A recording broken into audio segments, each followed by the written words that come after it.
semuanya, perkenalkan nama aku Kimberly Anggun Sitorus, aku dari kelas 11-8 nomor absen 17.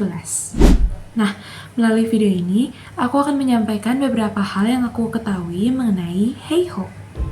Istilah Heiho berasal dari bahasa Jepang yang artinya prajurit pembantu.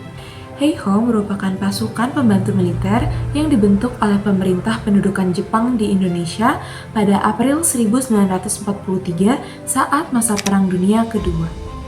Anggota Heiho direkrut dari kalangan pemuda Indonesia dan ditempatkan di dalam organisasi militer Jepang, baik Angkatan Darat maupun Angkatan Laut di bawah komando tentara Jepang yaitu Rikugun dan Kaigun. Sekarang kita masuk yuk ke latar belakang pembentukan Heiho.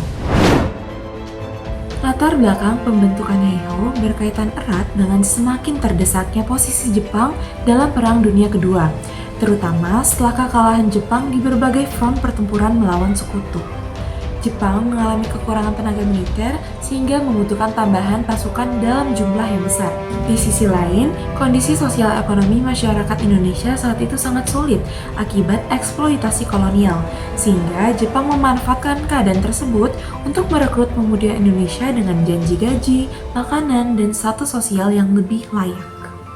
Nah, dari latar belakang yang udah aku jelasin tadi, dapat kita simpulkan nih bahwa tujuan pembentukan Heiho antara lain, yang pertama, menambah kekuatan militer Jepang yang kekurangan pasukan dalam menghadapi serangan sekutu pada Perang Dunia II.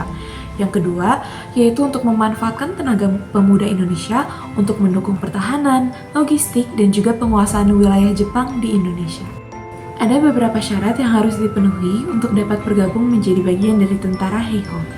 Syarat yang pertama yaitu berumur 18-25 tahun, syarat yang kedua yaitu sehat jasmani dan rohani sehingga siap untuk menjalani latihan militer yang keras, syarat yang ketiga yaitu bersedia tunduk dan patuh pada pemerintah tentara Jepang, dan syarat yang keempat yaitu berpendidikan minimal sekolah dasar.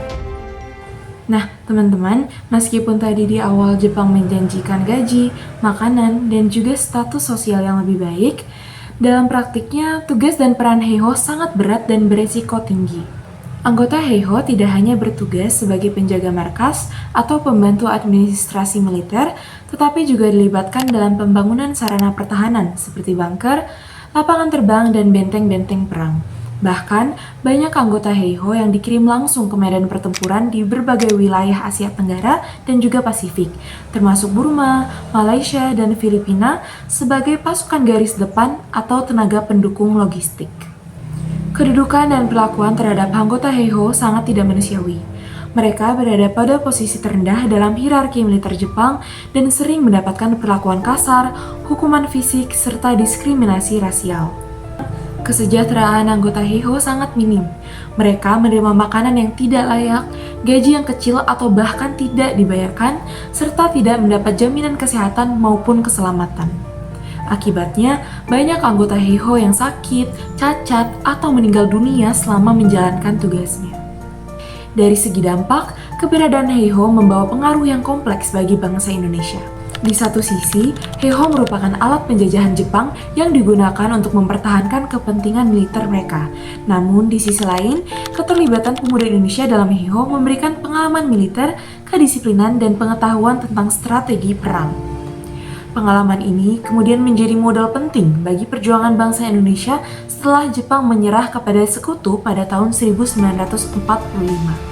Banyak mantan anggota Heiho yang kemudian bergabung dengan Badan-Badan Perjuangan dan Tentara Nasional Indonesia atau TNI dalam mempertahankan kemerdekaan Indonesia. Nah, teman-teman, dari banyaknya penjelasan aku tadi, dapat kita simpulkan bahwa Heiho ini dapat dipahami sebagai salah satu bentuk eksploitasi Jepang terhadap rakyat Indonesia. Namun, secara tidak langsung turut berkontribusi pada lahirnya kader-kader pejuang yang berperan dalam perjuangan kemerdekaan bangsa Indonesia. Nah, teman-teman, mungkin segitu aja untuk pembahasan kita pada video kali ini. Semoga video ini dapat bermanfaat bagi kalian semua. Terima kasih untuk yang sudah menonton video ini dan mendengarkan penjelasan saya dari awal hingga akhir. Saya mohon maaf apabila ada kesalahan dalam perkataan. Bye-bye!